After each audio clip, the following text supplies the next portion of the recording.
I'm concerned about Iraqi actions being undertaken at the behest of the Iranian regime with respect to Ashraf. And on that issue, Mr. Ambassador, what specific measures have been undertaken in the interim to ensure that the rights of the residents in the camp are being preserved, especially against their involuntary repatriation to Iran? Given the detentions of dozens of Ashraf residents, what is the position of the State Department on this situation? How is the United States protecting Ashraf residents from physical and other harm? And as we can see, we have some folks in the audience who are concerned with that as well. The gentleman from South Carolina, Mr. Inglis, is recognized for 1 minute.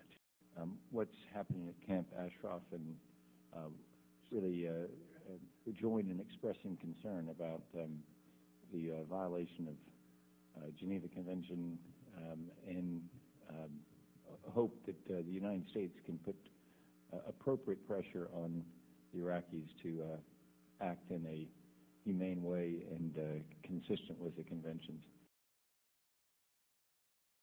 Let me say the other thing that is disturbing to me is, of course, that we have seen this attack on Camp Ashraf, and I would hope that you take back with you to the Iraqi government that there are senior members of the United States Congress that are watching what they're doing and going in and taking prisoners from that camp in order to do the Iranian mullahs a favor is not acceptable. Their human rights are being violated as far as what we can see, and we should put an emphasis on that as well. I'll carry that message. Mr. Poe. Thank you, Mr. Chairman. Thanks for being here, Mr. Ambassador. I want to follow up on my opening statement. I'm concerned about the Iranian government. The Iranian government wants to develop nuclear weapons. They are involved in involved in Iraq directly and indirectly. They cause mischief. They kill people. And now they're involved in Camp Ashraf with influence on the Iraqi government. Apparently the United States knew that there was trouble in Camp Ashraf, that there might be some type of problem. And, of course, there was a problem with the invasion of the Iraqi security forces, killing 11 people, capturing 36 others. Been ordered by a judge to release these people. They're still in captivity, and we have the legal and moral obligation, right or wrong, we're in that situation to protect Camp Ashraf. We're on our way out. How do we know that this camp with these Iranian dissidents will be secure, that their lives are not in jeopardy? Is the Fourth Geneva Convention going to use this as a designated persons and make sure that we as the United States push to protect these individuals? My personal opinion is our quarrel is not with Iranians, either in Iraq or Iran or Iraq.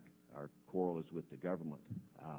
And so what are we doing specifically to make sure that the people of Camp Ashraf are safe when we leave town?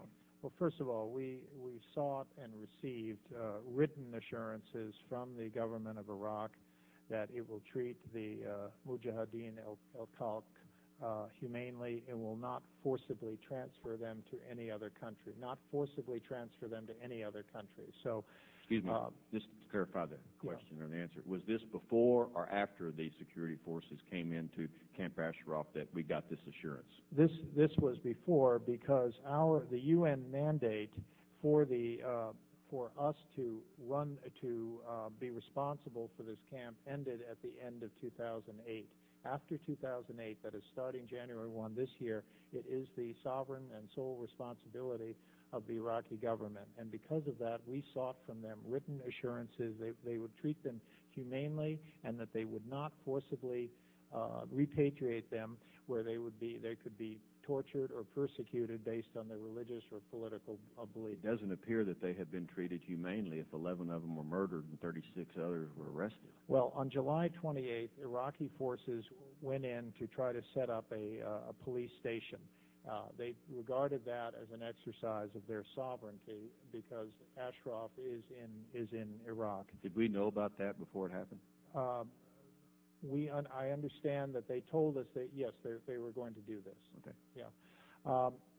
As you are well aware, the operation of setting up this police station resulted in violence and the deaths of several of the residents. The United States gave immediate medical attention to the injured and provided medical supplies and expertise to the clinic there. We also evacuated most seriously injured to U.S. medical facilities.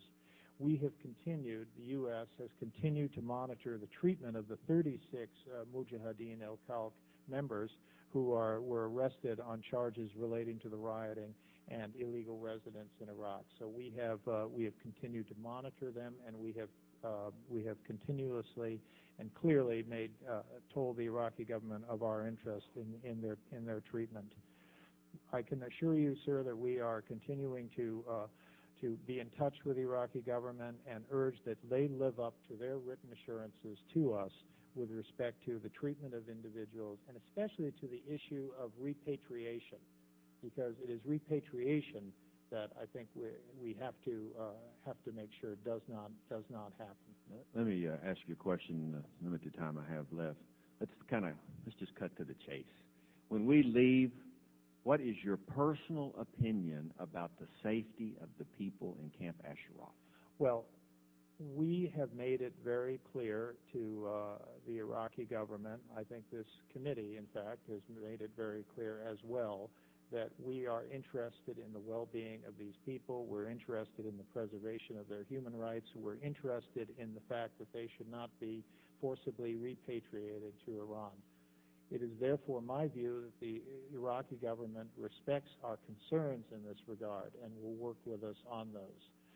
That said, they do want to exercise sovereignty over their own territory, but that sovereignty should not come at the expense of human rights or repatriation. So, Mr. Congressman, I can assure you we will continue to be very vigilant on this matter. Thank you, Mr. Chairman. Thank you. Ms. Jackson-Lee. Now, I'd like to add to my question on the Camp Ashraf. We note that there are 36 detainees who are arrested and being held after the raid. Where are they, and why are we just monitoring the situation? We need to do something about it. What has happened to the 1,000 women that have been attacked by, I'm told, Iraqi nationals? There is no excuse for these individuals who are minding their own business, who are not threatening Iraq, that have to be condemned and attacked. My own constituent has a person there, Mitra Sarabi. So my question, if you can answer those three questions quickly. I'm only giving you about 1 minute and 30 seconds. I understand that.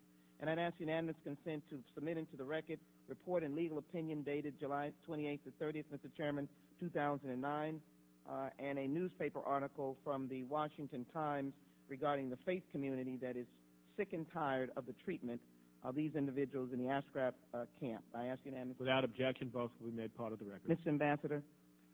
With respect to Camp Ashraf, I don't have a lot to add to what my previous answer was, except that we do monitor the situation closely. We monitor it for two commitments that we've seen in what we've had in writing from the Iraqi government. One, that they will respect the human rights of the camp residents, and two, that they will not engage in any forced repatriations to Iran. We are also monitoring the treatment of the 36 individuals who were arrested for violence and how that the court cases against them will proceed. Thank you. Mr. Chairman, I close here. I just want to pose a question to you, Mr. Chairman. Whatever the protocol is, and I appreciate Ambassador Hill, it might be appropriate to have the ambassador to the United States from Iraq. Obviously, what Ambassador Hill is saying is that this is Iraqi business. Well, I think they're handling their business poorly. And I would ask that if there are human rights violations this glaring, we need to have answers, and I appreciate if we'll have the opportunity to get them.